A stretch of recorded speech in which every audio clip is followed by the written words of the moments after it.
शुरू करने से पहले मैं ये कहना चाहूँगा कि यहाँ पे मैं सिर्फ परमानेंट सेटलमेंट के बारे में बात करूँगा और किसी के बारे में नहीं, लेकिन आपको लग सकता है कि मैं बाकी दो के बारे में भी बात कर रहा हूँ, तो उन सब चीज़ों को इग्नोर कर दीजिएगा। कुछ दिक्कत आ गई थी इसके कारण, और टाइटल तो आपने देख ही लिया है वीडियो का, तो चलिए शुरू करते हैं।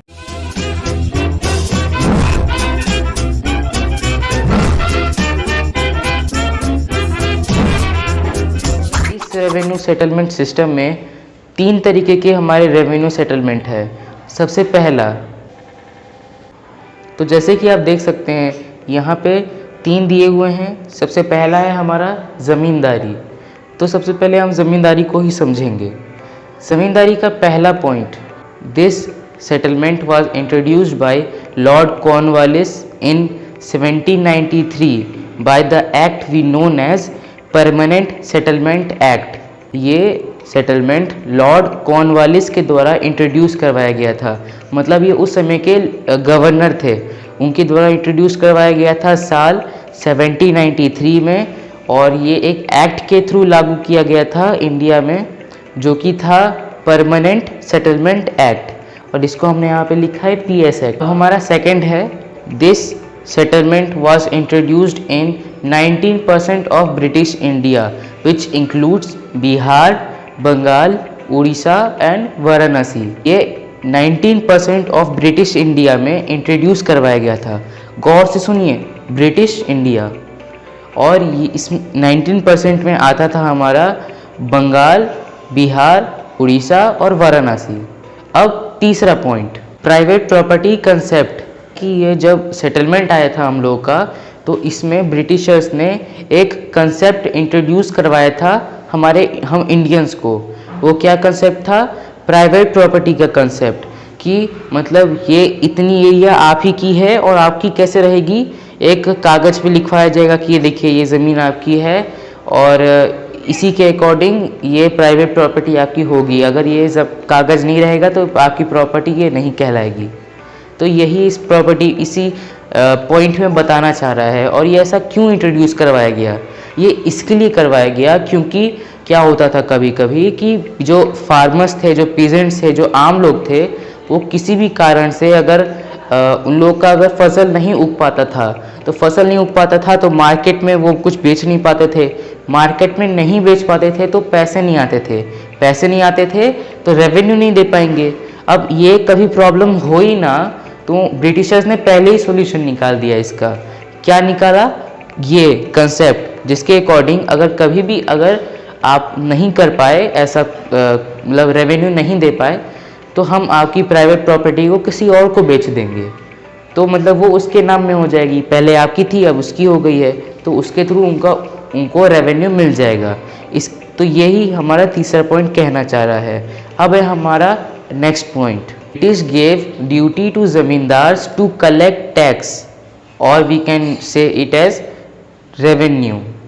अब ये पॉइंट में क्या कहना चाह रहा है? इस पॉइंट में ये कहना चाह रहा है कि ब्रिटिशर्स ने ये एक ड्यूटी दे दी है ज़मींदार्स को कि इतना ज़मीन हम आपको आपके अंडर में दे रहे हैं। एक ज़मींदार को से बात कर लिया उन लोगों ने, कहा कि ये 50 ज़मीन है, इसको आप देखेंगे। अब देखना नहीं है, मतलब आपको सिर्फ इस 50 ज़मीन से रेवेन्यू कलेक्ट करके हमको देना होगा। तो यही ड्यूटी ब्रिटिशर्स ने ज़मींदार को दे दी ताकि उनका काम आसान हो जाए। ऐसा होगा कि सब कितने सारे लोग होंगे तो वो काम आसान हो जाएगा। अब हमारा next point, this settlement is also known as permanent settlement because in this settlement the revenue was fixed for ever. ये पॉइंट ये कहना चाह रहा है कि ये जो हम लोग का ज़मींदारी सेटलमेंट है, इसको परमानेंट सेटलमेंट भी कहते हैं। क्यों कहते हैं? क्योंकि यहाँ पे जो भी टैक्स लिया जाता था, जो भी रेवेन्यू लिया जाता था, वो फिक्स था हमेशा के लिए, और ये फिक्स था। तो इसके ही कारण एक ये एक्ट हम लोगों ने आपको बताया, परमानेंट सेटलमेंट एक्ट। इस एक्ट के अकॉर्डिंग कंपनी कभी भी किसी से भी जितना वो पहले टैक्स देता था उससे ज़्यादा का या फिर कम का क्लेम नहीं कर सकता है, और यही इस एक्ट में नियम था। और इस एक्ट को इसी के लिए कहते हैं परमानेंट, क्योंकि ये इसमें जो रेवेन्यू देना होता था वो फिक्स था, वो भी हमेशा के लिए, जब तक ये लागू था तब तक के लिए। अब हमारा नेक्स्ट पॉइंट, ज़मींदार हैड हेरिडिटरी राइट्स। ये पॉइंट ये कहना चाह रहा है कि ज़मींदार के पास हेरिडिटरी राइट्स थे। मतलब हेरिडिटरी राइट्स मतलब ये हो गया कि अगर किसी भी लड़के के अगर पिता ज़मींदार होंगे तो वो भी ज़मींदार ही बनेगा, भले उसको कुछ और बनने का मन होगा तो वो बन सकता है, लेकिन वो अगर कुछ भी ना चाहे तो वो ज़मींदार बन सकता है, राजा का बेटा राजा बनेगा। वैसा वाला सिस्टम ज़मींदारी में मतलब ज़मींदार में भी लागू हो गया था, लेकिन ये ब्रिटिशर्स के द्वारा लागू किया गया था। और इसमें अगर जो भी ज़मीन पहले होगा वो अभी भी रहेगा, वंश वाला होता है ना, तो वो कंटिन्यू रहेगा सब कुछ।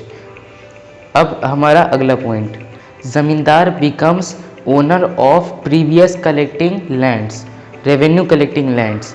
ये पॉइंट ये कहना चाह रहा है कि ब्रिटिशर्स ने ये भी एक राइट दे दिया ज़मींदार्स को। क्या दिया कि ज़मींदार के पास ये राइट है कि जो भी उसका पहला, जिस लैंड से भी वो पहले रेवेन्यू कलेक्ट करता होगा, उस लैंड का उसे ओनर बना दिया जाएगा, वो भी प्राइवेट। ठीक है, तो ओनर बना दिया जाता था, ये उसको राइट दे दिया जाता था। अब मैं आपको बताऊं कि यहाँ पे इसको ज़मींदारी नाम क्यों दिया गया है। ये इसके लिए ही दिया गया है क्योंकि इस सेटलमेंट में ब्रिटिशर्स ने सिर्फ ज़मींदार के हित में सोचा है। और क्यों सोचा है मैं आपको आगे बताता हूँ। और जैसे कि आप यहाँ पे देख ही पा रहे हैं कि यहाँ पे दो राइट्स दिए हैं, राइट्स दिए तो रिस्पॉन्सिबिलिटी भी होगा, राइट्स एंड रिस्पॉन्सिबिलिटी। तो यहाँ पे रिस्पॉन्सिबिलिटी भी दी है, लेकिन इसके भी लिए भी एक लॉ है, और वो मैं आपको अगले पॉइंट में बताता हूँ। ब्रिटिशर्स ने ये लॉ दिया जिसका नाम है सनसेट लॉ। मतलब रिस्पॉन्सिबिलिटी में भी एक नियम दिया, लॉ दिया, वो था सनसेट लॉ। क्यों, इस लॉ के अकॉर्डिंग क्या, ये लॉ में क्या है, इस लॉ में ये है कि अगर ज़मींदार को ना एक दिन दे दिया जाता था, एक प्री डिटरमाइंड डे दे दिया जाता था कि इस तारीख को आपको रेवेन्यू देना है, लेकिन अगर आप रेवेन्यू शाम के पहले तक नहीं दे पाए तो आपसे आपकी सारे राइट्स, सारा हक छीन लिया जाएगा। ये था इस सनसेट लॉ में। और जब दे दिया जाता था, मतलब रेवेन्यू दे दिया जाता था, तो ब्रिटिशर्स क्या करते थे, वो उसका 11 पार्ट्स में उसको बांट देते थे उस रेवेन्यू को।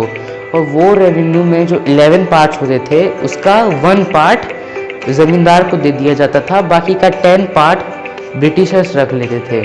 अब एक लास्ट पॉइंट है, उसको भी ज़रा देख ही लेते हैं। लास्ट पॉइंट ये कहना चाह रहा है कि दे वांटेड, ब्रिटिश चाहते थे कि जो ज़मींदार हैं वो उनके लिए लॉयल रहें। और क्यों चाहते थे वो, ताकि कभी भी कोई दिक्कत हो तो ज़मींदार उनके साथ रहें, इसके लिए। और क्यों, मतलब ऐसे ही थोड़ी ना कि बस हम चाहते हैं कि हम आप मेरे लिए लॉयल रहें। तो उन्होंने इसी के लिए यहाँ पे कुछ राइट्स निकाले ज़मींदार के लिए, और वो इस उम्मीद पे खड़े भी उतरे, ज़मींदार लॉयल रहे, क्या कहते हैं, हमारे ब्रिटिशर्स के लिए। फॉर एन एग्जांपल आप देख सकते हैं रिवोल्ट ऑफ 1857, बहुत सारे ज़मींदार थे जो कि सिर्फ ब्रिटिशर्स के अंडर में ही थे, कुछ को छोड़ के। तो मतलब यहाँ पे ज़मींदार रॉयल हैं ब्रिटिशर्स के लिए। अब हमारा ज़मींदारी सेटलमेंट, या फिर हम कह सकते हैं परमानेंट सेटलमेंट, ख़त्म हो गया है। अगर आपको कुछ समझ में नहीं आया होगा तो पूछ सकते हैं कमेंट्स में, या फिर वापस एक बार रिवाइंड करके देख लीजिए। अगर आपको ये वीडियो समझ में नहीं भी आई, कहीं से भी नहीं आई, तो स्किप करके देख लीजिए, या फिर मुझे ज़रूर कमेंट्स में लिखिए ताकि मैं अपने आप को सुधार सकूं। और हाँ, सबसे आखिरी वाली बात, होप करता हूँ ये वीडियो आपको अच्छी लगी होगी। अगर ये वीडियो आपको अच्छी लगी है तो प्लीज़ वीडियो को लाइक कर दीजिए, ये जाके कमेंट्स जरूर लिख दीजिए कि बहुत अच्छा वीडियो था, या फिर कोई भी क्वेश्चन है उसको ज़रूर लिखें। और हाँ, रेड वाला सब्सक्राइब बटन को हिट करना नहीं भूलिएगा। साथ ही साथ जो बेल आइकन है उसको भी ज़रूर क्लिक कीजिएगा, ताकि मेरे साथ रह के मेरा नॉलेज मिलते रहे। तो चलता हूँ, अगली वीडियो में फिर मिलता हूँ, तब तक के लिए बाय बाय।